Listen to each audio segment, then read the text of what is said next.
Someone's riding a bike.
Everything just torched.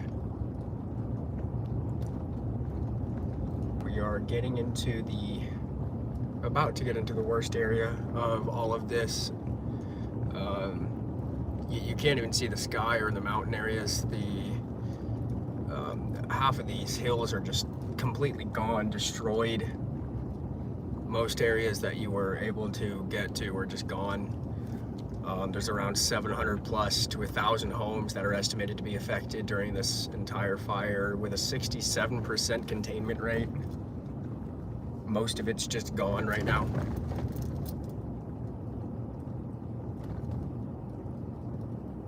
All these areas that I'm driving by are just burnt to the ground, just open, dry, dead areas.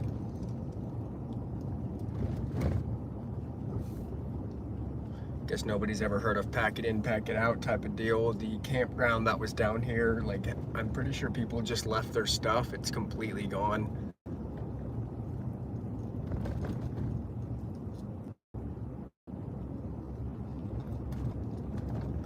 Right now we're going to check on somebody's home. They requested that I go and take a look. This mountain area that I'm just passing is completely torched, gone and destroyed. There's still areas that are still burning, are still actively burning. Driving through them now, and they're still on fire. Out of the car to go look. A lot of these homes that are affected it's going to take years before they can get to the restoration of it.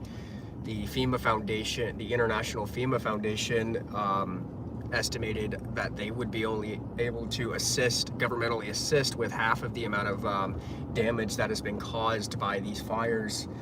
A lot of these homes are just not doing all right. Some of my heart goes out to a lot of the people that, you know, that were affected by these. You know, there's rocks and boulders that I'm trying to avoid here in the road, burned to the ground. I don't even dare get out of the car to even look at the underground. There's underground fires that are still active, that law enforcement officials are just unable to contain at the moment, just because of the severity of the fires. It's getting a little stuffy, so the AC, I'm sorry if you guys can hear it. I don't think there's anyone here, but it's bear right onto West Rifle Club Road. God, it's just absolutely destroyed.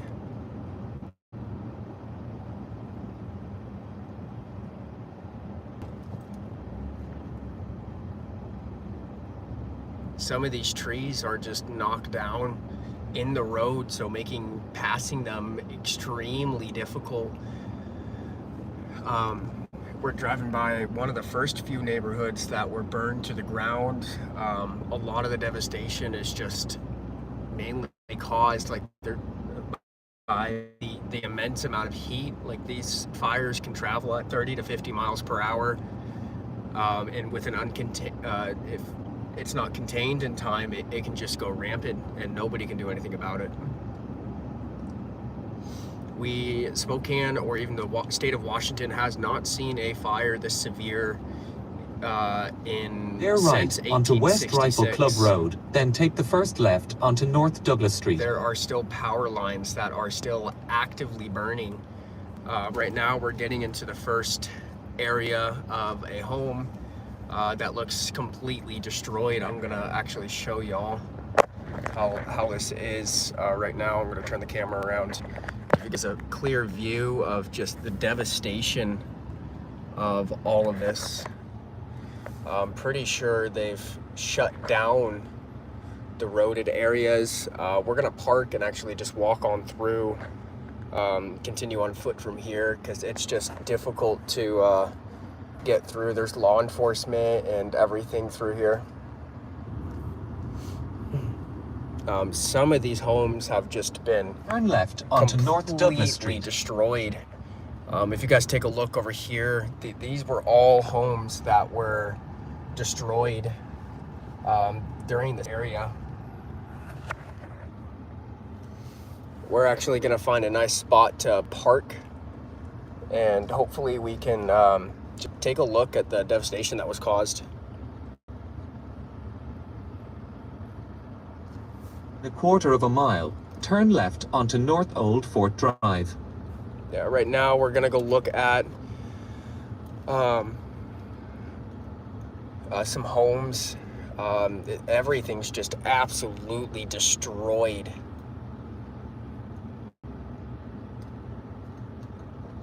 And it's just sad to see. There's still active burning areas of these homes that, just because of the gas lines that have been that haven't been put out, they've just continued to let them burn themselves out, and it's just really hard to see, hard to watch. There's families that are just, you know, trying to dig out what they can of their homes. Most of these areas, as you guys can see, I'm gonna roll my window down here and flip my camera around so you guys can see. It's just really hard and heartbreaking. All of this area has been completely shut down. It's just hard. All these areas are just completely destroyed, and there's not really much anybody can do until the Avista Power Center turns off the power to some of these homes. It looks like it jumped a small majority of the areas. I'm gonna put my phone back up here. I can't remember if it wanted me to turn left. Hold on, guys. Avista is currently working on trying to shut down some of these areas, but it's at the next stop so sign, bad. Turn right. Some of to the these route. damages. See to the route. See to the route. All right, I'm gonna end here. See to the